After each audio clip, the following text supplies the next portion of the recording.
Hello there, everyone, and welcome to Mellow Monday. The day when we take a look at the psalm that's coming up for this coming week and looking at its beauty and its strength for us today. Yeah, psalms that were written thousands of years ago, but still speak to us right now. And our psalm for this coming Sunday, which is Easter Sunday, is Psalm 118. It's also one that can be used on Palm Sunday as well.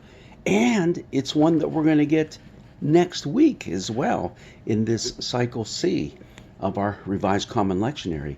Now, Psalm 118 is one of what's called the Egyptian Hallel Psalms, and it's used during the Passover time in the Jewish celebrations nowadays.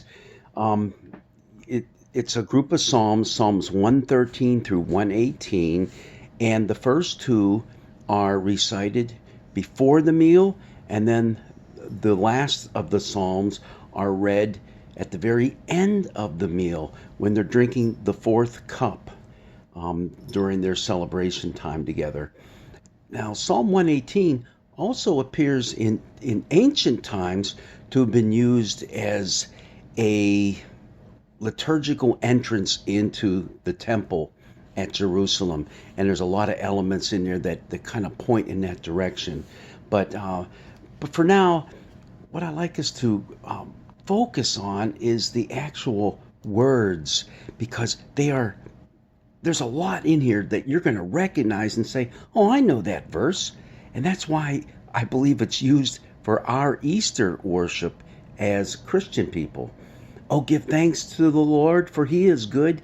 His steadfast love endures forever. Oh, you've heard that, right? I shall not die, but I shall live and recount the deeds of the Lord. That's something that Martin Luther inscribed in the walls of the castle that he was hiding out in during one of his trials. Open to me the gates of righteousness, that I may enter through them and give thanks to the Lord. The stone that the builders rejected has become the chief cornerstone.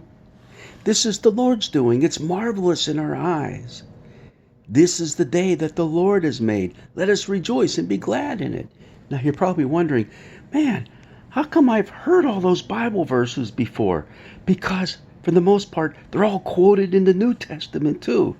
You see how popular this Psalm 118 is, not only for us, but for the writers of the New Testament. They look back there and drew on that, on the beauty and the power of this psalm, and said, look at this.